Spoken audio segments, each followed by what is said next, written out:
کچھ وقفہ کے بعد حضرت عامر رضی اللہ تعالیٰ عنہ نے پھر فرمانا شروع کیا۔ جنگ موتا میں عیسائیوں کی 1,00,000 سپاہ کو 3,000 مسلمانوں نے شکست دی تھی۔ خیال تھا کہ عیسائی اس سے عبرت و نصیحت حاصل کر کے مسلمانوں کو منہ نہ لگائیں گے، لیکن افسوس ایسا نہ ہوا۔ رومی عیسائیوں نے اس ہزیمت کا انتقام لینے کے لیے جنگی تیاریاں شروع کر دی۔ یہ تیاری موتا کے حکمران شرجیل نے کی۔ وہ قبیلہ غسانی کی ایک شاخ کا سردار تھا۔ یہ قبیلہ عربی النسل تھا۔ شرجیل بھی عرب ہی تھا، وہ عیسائی ہو گیا تھا۔ اس زمانہ میں عرب اور شام کے درمیان عربوں کی بہت ہی چھوٹی چھوٹی ریاستیں اور حکومتیں تھیں۔ یہ تمام عرب ریاستیں پہلے بت پرست تھی، پھر عیسائی ہو گئی تھی۔ مسلمان ان عربوں کو جو عیسائی ہو گئے تھے عرب مسسرہ کہا کرتے تھے، یعنی وہ عرب جنہوں نے نصرانیت اختیار کر لی تھی اور عیسائی ہو گئے تھے۔ جو عرب میں اسلام ترقی کرتا چلا گیا اور مسلمانوں کی حکومت بڑھتی جاتی، ان عرب عیسائیوں کو شاخ گزرتا جاتا تھا۔ وہ بظاہر مسلمانوں سے تعلقات رکھتے تھے، لیکن در پردہ ان کے بدترین دشمن تھے۔ اسلام کے مخالفوں سے ساز باز رکھتے تھے اور اسلام اور مسلمانوں کو نقصان پہنچانے کے لیے شرارتیں کرتے رہتے تھے۔ یہ عرب مسسرہ کی ریاستیں اس قدر چھوٹی چھوٹی تھی کہ مسلمان جب چاہتے انہیں ختم کر ڈالتے، لیکن ایک تو حضور اکرم صلی اللہ علیہ وآلہ وسلم خون ریزی کو اچھا نہیں سمجھتے تھے، دوسرا ان عیسائی ریاستوں کی پشت پناہی رومی شہنشاہ ہرقل اعظم کر رہا تھا۔ ہرقل اعظم ایک بہت وسیع سلطنت کا مالک تھا۔ اس سلطنت کی بنیاد اٹلی کے مشہور شہر روم میں پڑی تھی۔ اسی مناسبت سے اس سلطنت کو رومی سلطنت کہتے تھے، اسی لیے ان عیسائیوں کو رومی عیسائی کہا جاتا تھا۔ ایک زمانہ میں یہ سلطنت یورپ اور ایشیا کے کثیر حصہ پر چھائی ہوئی تھی۔ کچھ عرصہ کے بعد رومی شہنشاہ کے 2 بیٹے ہوئے۔ اس شہنشاہ نے ان دونوں بیٹوں میں اس طرح سلطنت تقسیم کر دی کہ تمام عرب یورپ کا علاقہ اپنے بڑے بیٹے کو دے دیا۔ اس سلطنت کا دارالحکومت بدستور شہر روم رہا۔ دوسرے چھوٹے بیٹے کو یورپ میں قسطنطنیہ اور اس کے مضافات کا علاقہ اور ایشیائی ممالک آرمینا، ایشیائی کوچک، مصر، طرابلس، شام اور فلسطین دے دیے۔ اس نئی حکومت کے 2 دارالسلطنت قرار پائی، ایک یورپ میں قسطنطنیہ، دوسرا ایشیا میں انطاکیہ۔ یہ سلطنت نہایت زبردست اور بڑی باہیبت و پرجلال تھی۔ اس وقت اس سلطنت کا شہنشاہ ہرقل اعظم تھا، اگرچہ وہ اسلام کی باتیں سن سن کر اسلام کی طرف جھک گیا تھا۔ وہ چاہتا تھا کہ یا تو مسلمان ہو جائے یا مسلمانوں سے مصالحت کر لے، لیکن کس قدر بزدل اور پست ہمت تھا، اپنے درباریوں اور اراکین سلطنت سے ڈرتا تھا۔ اس کے درباری سخت مغرور اور فوجی افسر بڑے متکبر تھے، ماتحت حکمران بھی بڑے متعصب تھے۔ وہ سب مسلمانوں کو مٹا کر تمام عرب پر قبضہ کرنا چاہتے تھے۔ شرجیل اور دوسرے مسسرہ عرب حکمرانوں نے مسلمانوں کے اوپر اس قدر پابندیاں لگا دی تھی کہ اپنے قلمرو میں سے کسی مسلمان کو نہ گزرنے دیتے تھے۔ چنانچہ جب حضرت حارث رضی اللہ تعالیٰ عنہ رسول اللہ صلی اللہ علیہ وآلہ وسلم کے سفیر کی حیثیت سے اس ریاست میں پہنچے تو اس نے نہایت وحشیانہ اور صفاقانہ پن کے ساتھ انہیں بے گناہ شہید کرا دیا۔ عیسائیوں اور مسلمانوں کی جنگ کی ابتدا اسی واقعے سے ہوئی۔ شرجیل کو موتا میں جو ہزیمت ہوئی تھی سے بڑی ندامت تھی۔ اس نے مسلمانوں پر حملہ کرنے کے لیے فوجیں فراہم کرنی شروع کی۔ اس کی ہم قوم، ہم مذہب، ہمسایہ ریاستوں نے بھی اس کی مدد کی۔ اس نے ہرقل اعظم سے مدد طلب کی۔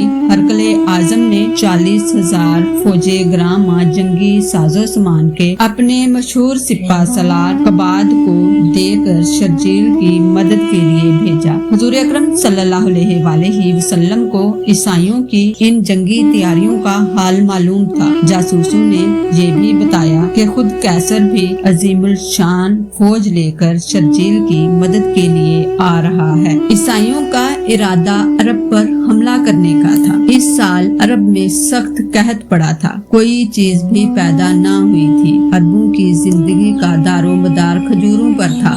بارش نہ ہونے کی وجہ سے کھجوریں کچی ہی گر گئی تھی۔ بارش نہ ہونے کی وجہ سے گرمی اس قدر پڑ رہی تھی کہ باہر دھوپ میں نکلنا دشوار ہو گیا تھا۔ کھجوروں کی نئی فصل جو آ رہی تھی، اس کی بابت خیال تھا کہ وہ اچھی ہوگی اور اس کے پکنے پر عرب سے قحط دور ہو جائے گا، جبکہ عرب میں قحط پڑا ہوا تھا اور امساکِ بارہ کی وجہ سے گرمی حد انتہا کو پہنچی ہوئی تھی۔ مسلمان اپنے ہی حال میں گرفتار تھے، جہاد پر جانا بڑا ہی دشوار تھا، لیکن اگر عیسائی عرب پر حملہ کر دیتے تو مسلمانوں کی دھاک جاتی رہتی۔ اس لیے رسول اللہ صلی اللہ علیہ وآلہ وسلم نے جہاد کا اعلان کر دیا۔ ان قبائل کو بھی جو مدینہ سے باہر رہتے تھے اور مسلمان ہو گئے تھے، شرکت جنگ کی دعوت دی۔ جہاد کا اعلان ہوتے ہی مسلمان اپنے نخلستان اور کھجوروں کی فصل کو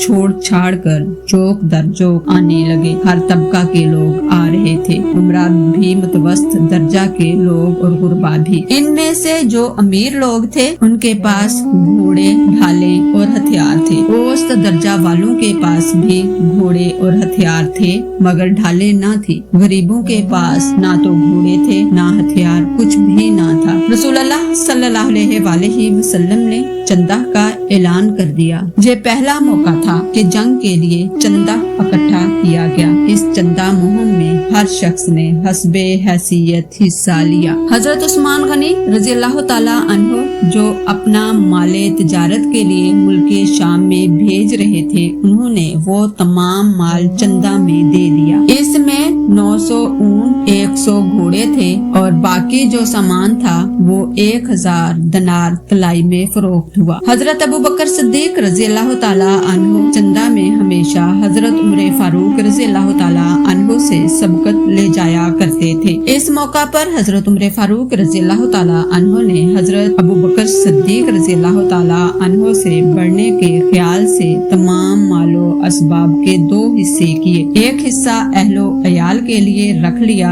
اور ایک حصہ چندہ میں دے دیا۔ لیکن حضرت ابو بکر صدیق رضی اللہ تعالیٰ عنہ نے جو کچھ بھی مال و اسباب تھا سب لا کر حضور اکرم صلی اللہ علیہ وآلہ وسلم کی خدمت میں پیش کر دیا۔ حضور اکرم صلی اللہ علیہ وآلہ وسلم نے حضرت عمر سے پوچھا، کیا لائے اور کیا چھوڑ آئے؟ انہوں نے عرض کیا، آدھا مال و سامان لے آیا ہوں، آدھا اہل و عیال کے لیے چھوڑ آیا ہوں۔ حضور اکرم صلی اللہ علیہ وآلہ وسلم نے حضرت ابو بکر صدیق رضی اللہ تعالیٰ عنہ سے دریافت کیا، تم کیا لائے اور کیا چھوڑ آئے؟ انہوں نے عرض کیا، گھر میں جو کچھ تھا سب لے آیا اور گھر والوں کو اللہ تعالیٰ اور اس کے رسول صلی اللہ علیہ وآلہ وسلم کے سپرد کر دیا ہے۔ حضور اکرم صلی اللہ علیہ وآلہ وسلم نے ارشاد فرمایا، اللہ تعالیٰ انہیں اس سے زیادہ عطا فرمائے گا۔ حضرت عمر فاروق رضی اللہ تعالیٰ عنہ کو افسوس ہوا کہ اس موقع پر بھی وہ حضرت ابو بکر صدیق رضی اللہ تعالیٰ عنہ سے نہ بڑھ سکے۔ پچھتانے لگے کہ کیوں